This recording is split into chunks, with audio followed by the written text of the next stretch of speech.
নমস্কাৰ মৰমৰ বন্ধু বান্ধৱীসকল, পোনপ্ৰথমে মোৰ ইউটিউব চেনেললৈ তোমালোক সকলোকে আন্তৰিক স্বাগতম জনাইছোঁ।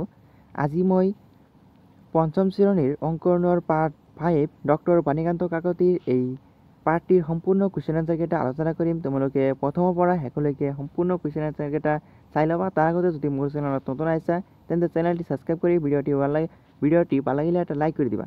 চোৱা, তাৰ আগতে যদি মোৰ চেনেলৰ আগৰ এই অংকনৰ আগৰ পাৰ্টকেইটা তোমালোকে চোৱা নাই, আগৰ পাৰ্টৰ ভিডিঅ'বোৰ মই এই চেনেলৰ ডেছক্ৰিপশ্যন বক্সত লিংক দি দিম, নাইবা তোমালোকে এই চেনেলত গৈ প্লেলিষ্টত এই ক্লাছ 5ৰ সম্পূৰ্ণ কুৱেশ্যন এনচাৰকেইটাৰ ভিডিঅ' দিয়া আছে। তোমালোকে তাৰ পৰা ক্লাছ 5ৰ এটা প্লেলিষ্ট বনোৱা আছে, তাৰ পৰা তোমালোকে ভিডিঅ'বোৰ চাই ল'বা। আমি আজি ভিডিঅ'টি প্ৰথমৰ পৰা আৰম্ভ কৰোঁ। তোমালোকে কুৱেশ্যন এনচাৰকেইটা লিখি ল'বা বহীত। 1 নম্বৰ উত্তৰ দিয়া। 1 নম্বৰ ক নম্বৰ কুৱেশ্যন, নিষ্ঠা আৰু সাধনাৰ ফলত মানুহে কি অৰ্জন কৰিব পাৰে? উত্তৰ, নিষ্ঠা আৰু সাধনাৰ ফলত মানুহে সুখ্যাতি অৰ্জন কৰিব পাৰে। তাৰপিছত গ নম্বৰ কুৱেশ্যন, বাণীকান্ত কাকতিয়ে জীৱনৰ বেছিভাগ সময় কি কামত আত্মনিয়োগ কৰিছিল? ইয়াৰ উত্তৰ এইদৰে লিখিবা। বাণীকান্ত কাকতিয়ে জীৱনৰ বেছিভাগ সময় জ্ঞান অৰ্জনত আত্মনিয়োগ কৰিছিল। ঠিক আছে। তাৰপিছত চোৱা, গ নম্বৰ, নতুন ডাক্তৰ বুলি কাক কোৱা হৈছিল? উত্তৰ, নতুন ডাক্তৰ বুলি ডক্টৰ বাণীকান্ত কাকতিক কোৱা হৈছিল। ঠিক আছে। তাৰপিছত গ নম্বৰ কুৱেশ্যন, তেখেতে কি চিকিৎসা কৰিছিল? ইয়াৰ উত্তৰ, ডক্টৰ বাণীকান্ত কাকতিয়ে হোমিওপেথিক চিকিৎসা কৰিছিল। তাৰপিছত ঙ নম্বৰ কুৱেশ্যন, বাণীকান্ত কাকতিয়ে ডক্টৰেট ডিগ্ৰী লাভ কৰা গ্ৰন্থখনৰ নাম কি? ইয়াৰ উত্তৰ লিখিবা। বাণীকান্ত কাকতিয়ে ডক্টৰেট উপাধি লাভ কৰা গ্ৰন্থখনৰ নাম হ'ল Assamese its formation and development, Asomiya ভাষাৰ গঠন আৰু বিকাশ। তাৰপিছত 2 নম্বৰ কুৱেশ্যন, ডক্টৰ বাণীকান্ত কাকতিৰ বিষয়ে পাঠটোৰ আলমত লিখা। উত্তৰ, ডক্টৰ বাণীকান্ত কাকতিৰ জন্ম 1894 চনৰ 15 নৱেম্বৰত বৰপেটা জিলাৰ পাটিগুৰিয়া গাঁৱত হৈছিল, যি মূল্যবাৰে তাৰ দুপাতহে চীন। এই কথাষাৰ ডক্টৰ বাণীকান্ত কাকতিৰ জীৱনৰ প্ৰতিফলিত হৈছিল। এজন সাহিত্যিকে 1935 চনত কলিকতা বিশ্ববিদ্যালয়ৰ পৰা PhD লাভ কৰি নিজৰ নামৰ আগত ডক্টৰ উপাধি লগাবলৈ সক্ষম হয়। তেখেতে ডক্টৰেট ডিগ্ৰী লাভ কৰা কথাটোৰ ৰুজাল বুজাল হৈ প্ৰচাৰিত হৈছিল। আকৌ কিছুমান মানুহে ঈৰ্ষাতে তেওঁৰ নতুন ডাক্তৰ ওলাইছে বুলি উপলব্ধি কৰিছিল। প্ৰকৃততে তেওঁ আছিল ভাষা বিজ্ঞানৰহে ডক্টৰেট ডিগ্ৰীধাৰী। সৰুৰে পৰা দৃঢ়মনা কাকতিদেৱেও হাৰ নামানি হোমিওপেথিক চিকিৎসাৰ অধ্যয়ন কৰিব লাগিলে আৰু বিধিমতে বিধানো দিলে। তেখেতৰ মনৰ দৃঢ়তা দেখি কৌতুক কৰা সকলেও তদপ মানিলে আৰু ওলোটা তেওঁৰ প্ৰতি শ্ৰদ্ধা ভাৱ জাগিব ধৰিলে। তেখেতৰ ওৰেতো জীৱনৰ জ্ঞান অৰ্জনত আত্মনিয়োগ কৰিছিল। ইয়াৰ ফলত কেইবাখনো মহৎ গ্ৰন্থ নিগৰি ওলাইছিল। সেইবিলাকৰ ভিতৰত গৱেষণা গ্ৰন্থখন বিশেষভাৱে উল্লেখযোগ্য। ইয়াতে অসমীয়া ভাষাৰ উৎপত্তি, শব্দ ভাণ্ডাৰ আৰু বিশেষত্বৰ বিষয়ে বিশ্লেষণ আছে।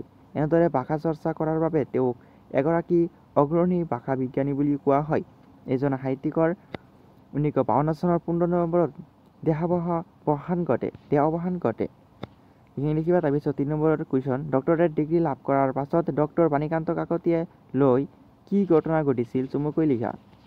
ইয়াৰ উত্তৰ এইদৰে লিখিবা। ডক্টৰ বাণীকান্ত কাকতিয়ে ডক্টৰেট ডিগ্ৰী লাভ কৰাৰ সময়ত এই উপাধি লাভ কৰা লোকৰ সংখ্যা আঙুলিৰ আগত লিখিব পৰা আছিল। তেওঁ আছিল ভাষা বিজ্ঞানৰ ডক্টৰেট ডিগ্ৰীধাৰী।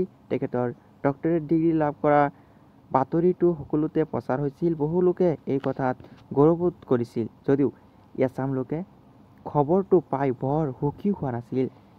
কৌতুকপ্ৰিয় এচাম লোকে ডক্টৰেট উপাধিটোক নতুন ডাক্তৰ আহিছে বুলি কৈ উপলুঙা কৰিছিল। আনকি ৰিক্সা পৰাময় মানুহ কিছুমানে বেমাৰ দেখাব অহা মানুহ কেইজনমানক কাকতিদেৱৰ ওচৰলৈ পঠিয়াই দিছিল। কিন্তু তেওঁ হাৰ নামানি হোমিওপেথিক পুথি অলপ আনি অধ্যয়ন কৰিবলৈ আৰু বিধিমতে বিধানো দিয়ে।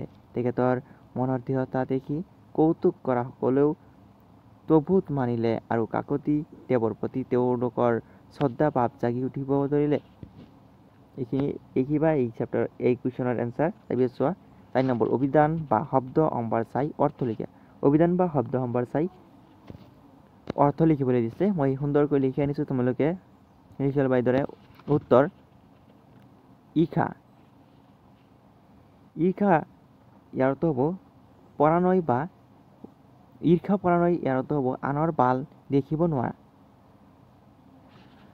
আয়ত্ত ইয়াৰ অৰ্থ হ'ব আহৰণ সাধনা একাগ্ৰতা বা কোনো কাম কৰিবলৈ যত্ন কৰা থতমত অবাক বা বিমূঢ় হোৱা পৰিস্থিতি অৱস্থা বা পৰিৱেশ নিষ্ঠা একাগ্ৰতা বা শ্ৰদ্ধা একান্ত একেৰাহে বা মনোযোগ দি সুখ্যাতি ভাল গুণ পোৱা বা যশস্যা আত্মনিয়োগ ইয়াৰ অৰ্থ যিকোনো কাৰ্যৰ বাবে নিজে আগবাঢ়ি যোৱা প্ৰবল ডাঙৰ বা শক্তিশালী চৰ্চা আলোচনা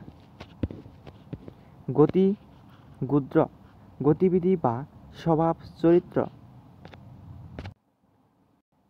বন্ধুসকল আজি ভিডিঅ'টি মই ইয়ালৈকে সমাপ্ত কৰিছোঁ মই তোমালোকৰ কাৰণে অতি সোনকালেই এই চেপ্টাৰৰ পাৰ্ট 6ৰ কুৱেশ্যন এনচাৰকেইটা আলোচনা কৰিম তোমালোকে এনেধৰণৰ প্ৰত্যেকটো চেপ্টাৰৰ ভিডিঅ'বোৰ পাই থাকিবলৈ চেনেলটি ছাবস্ক্ৰাইব কৰি পাই থকা বেল আইকনটি বজাই ৰাখা আৰু ভিডিঅ'টি ভাল লাগিলে এটা লাইক কৰি তোমাৰ বন্ধু বান্ধৱত ভিডিঅ'টি শ্বেয়াৰ কৰি দিবা আজি ভিডিঅ'টি ইয়ালৈকে সমাপ্ত কৰিছোঁ